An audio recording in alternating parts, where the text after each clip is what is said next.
What's up, you guys? It's Sifu Mean Johnny here with another video for you today. What I like to teach you is how to clear your mind, and this is very important to learn for your practices. If you're trying to practice and do any kind of psychic ability but you can't keep a clear mind, it's a disaster waiting to happen. You need to be precise with what you're doing. Your intentions need to be clear and focused. Your mind needs to be clear and focused. And in order to do that, you need to practice that ability. You got to develop it over time. Alright? Now, I'm going to give you two simple techniques that you can use to help you develop that skill of clearing your mind. Before you even begin, though, with the techniques, you need to develop a habit. A habit of checking yourself. You need to learn to watch yourself to see if you're going into the past, or you're thinking about the future, or are you getting consumed with stress and anxiety and worry, or depression, or any of these kind of things that distract your mind and put you in your own little world. You want to learn to catch yourself doing that and come back to the present moment. You need some tools to help you get to the present moment and build up a skill set so you do not go to that area in the past or future all the time, unless it's by choice for a good reason, of course. Now, with that, paying attention to yourself and then catching it and realizing it, you'll use these tools, these techniques. Now, the first one applies to when you're mentally stuck, and the second one applies also when you're mentally stuck, but more of a physically stuck, because sometimes they go together. Actually, often and a lot of times they are together.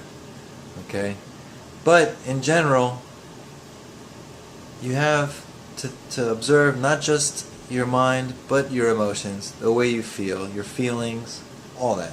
The combination of being aware is the first step, and then the technique becomes, when it's the mind that's cluttered, you can use something as simple as counting from 1 to 10 in your mind. You don't have to do it out loud, just in your head hear your mind's voice going 1, 2, 3, 4, 5, 6, 7, 8, 9, 10. Now try not to do that with anger or bitterness towards yourself or anything like that. Okay? Just calmly say it to yourself quickly in your head, and your mind should reset and clear. Now, that doesn't always help with how you feel physically. So the way around that is a rubber band. Now, why a rubber band? Because when you feel that way and you catch yourself feeling that way and or thinking that way, you can simply pull the rubber band, ouch, and hurt yourself like that. But it's not painful, but you do it and it stings. And the sting, first of all, diverts what you're feeling to the sting. So now you're just feeling the sting, and whatever you were feeling, you're no longer feeling that. You re-diverted your focus.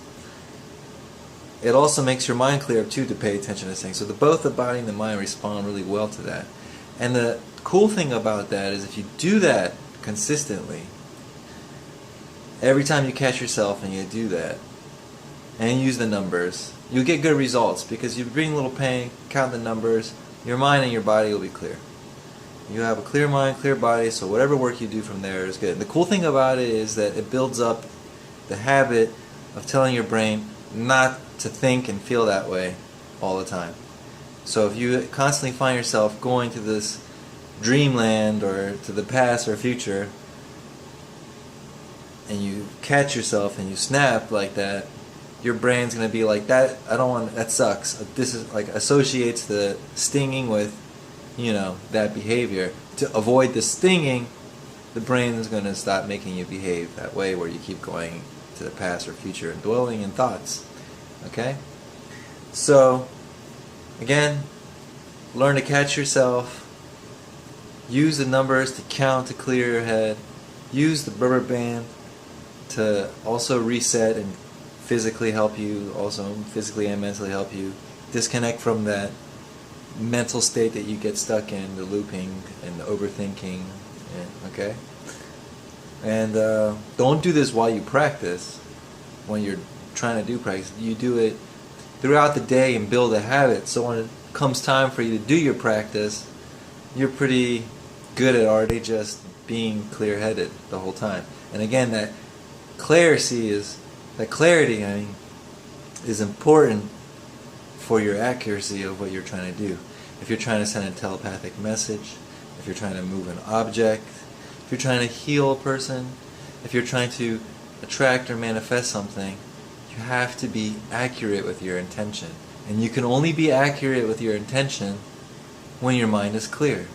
If you're worked up or energetic or upset about something or in a bad mood because of whatever, that will reflect in what you do, and the results will suck. They'll be bad. You'll get negative results back.